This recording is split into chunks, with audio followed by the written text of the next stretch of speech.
Hola, a aquest vídeo anem a explicar el pressupost de tresoreria mitjançant un exemple que teniu en pantalla ara mateix.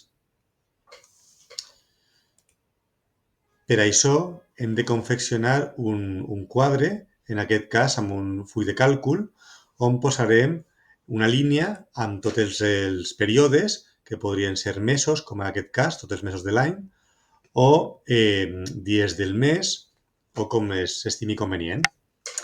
I, per altra banda, posarem els conceptes de cobraments i de pagaments, perquè aquest és un instrument que ens permetrà saber si cada període quina previsió de cobraments hi ha, quina previsió de pagaments hi ha i la diferència prevista entre cobraments i pagaments. A això li sumarem el saldo inicial del període i obtindrem un saldo final. Aquí, com veieu, totes les dades estan introduïdes, els mesos de l'any i els conceptes. Tenim primer els cobraments, clients per vendes i clients per serveis prestats.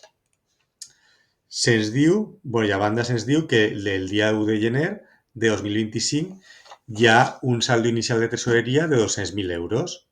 Això ho posarem on posa saldo inicial, 200.000 euros, i ja començarem a introduir les dades d'ingressos. Se'ns diu que les vendes previstes, tot el temps estem parlant de previsions, no sabem exactament què passarà en el futur, les vendes previstes són de cada mes 300.000 euros IVA inclòs. Llavors posarem a clients per vendes, a cadascú dels mesos, 300.000 euros que inclou l'IVA. Per serveis prestats tenim que la previsió és de 100.000 euros cada mes.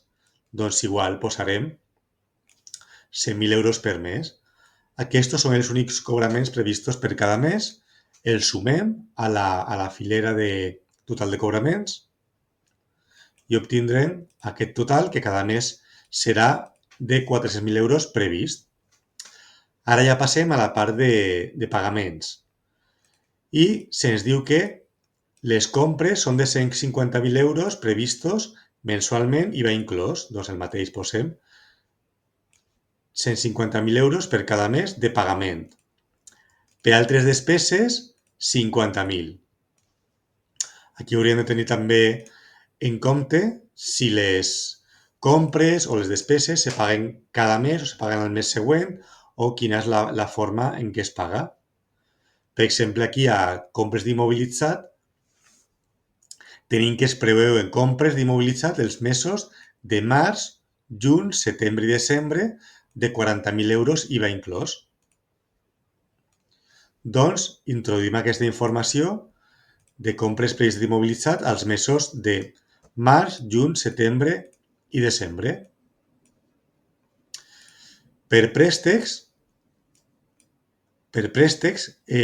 està previst que es paguin 20.000 euros mensuals entre devolució de capital i interessos. Aquí estem parlant tot el temps d'entrades i sortides de diners, no d'ingressos i de despeses, sinó de cobraments i pagaments. Doncs posem 20.000 euros al mes com a pagaments de préstecs. De sous i salaris es preveu pagar cada mes 100.000 euros nets als empleats i empleades de l'empresa. Aquí, com veieu, els imports són fàcils, s'han de posar de manera simplificada per a que sigui més fàcil d'explicar. I la Seguretat Social, aquí sí tenim que la quantitat prevista a pagar cada mes és de 33.000 euros, però la Seguretat Social de cada mes es paga el mes següent. Llavors, la Seguretat Social de gener es pagarà al febrer i així consecutivament. Tindrem que cadascú d'aquests mesos, des de febrer fins a desembre, serà de 33.000 euros.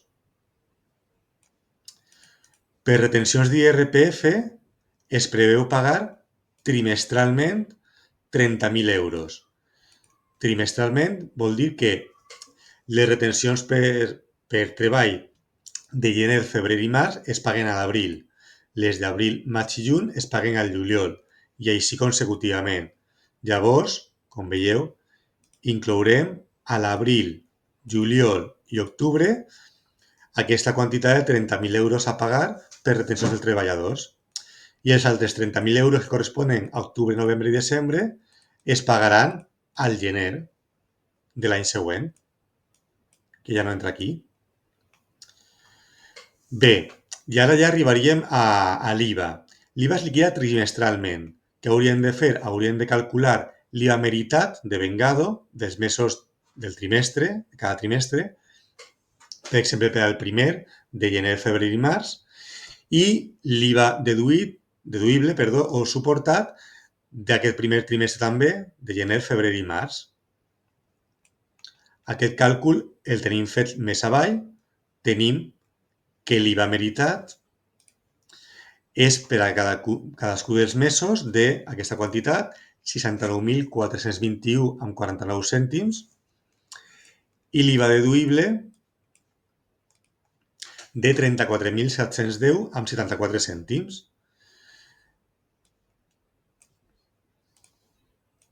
Val? Llavors,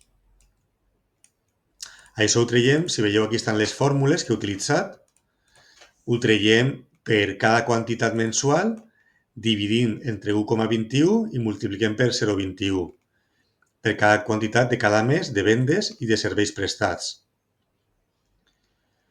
I tenim que aquí la liquidació de l'IVA del trimestre serà a pagar de 97.190,08 euros, que posarem a l'apartat de pagaments al mes d'abril, perquè passa igual que abans amb les retencions, que l'IVA de cada trimestre es paga al mes següent al del trimestre, és a dir, l'IVA de gener, febrer i març es paga a l'abril.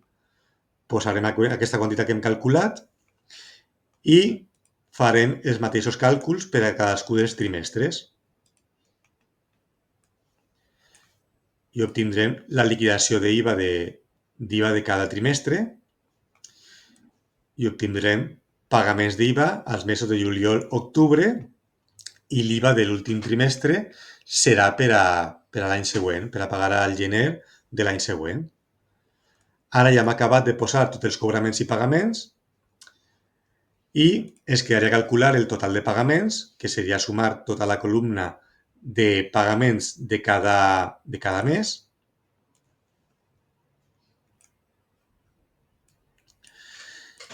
El saldo inicial el tenim de 200.000 euros i ara calcularem la diferència entre cobraments i pagaments. És a dir, per cada mes restarem el total de cobraments menys el total de pagaments.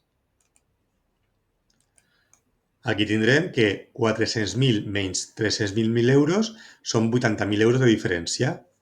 Farem el mateix per a cadascú dels mesos, des de gener fins al desembre, i tindrem que alguns mesos ens sortiran quantitats negatives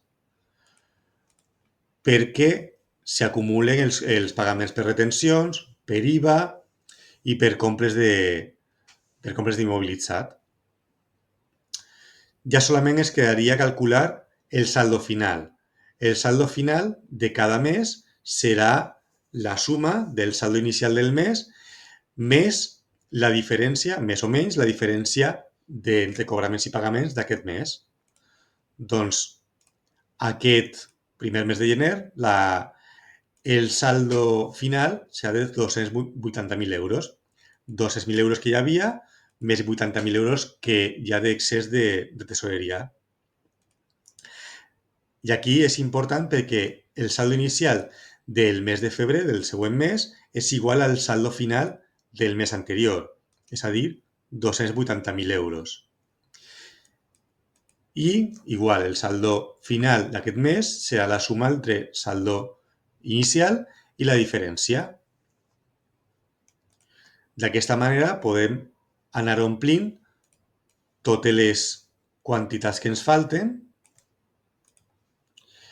i tindrem que al final hi ha mesos que hi ha diferència negativa, però en general la diferència, el saldo final, sempre és positiu. Podria passar que fos negatiu i caldria veure com resolem aquest dèficit de tesoreria puntual, si és amb algun tipus de finançament bancari o d'altre tipus, i haurem d'incorporar aquesta nova informació a la previsió de pagaments.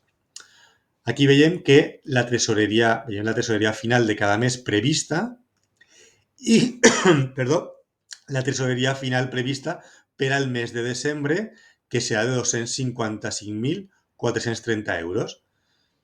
I fins aquí aquest vídeo. Moltes gràcies.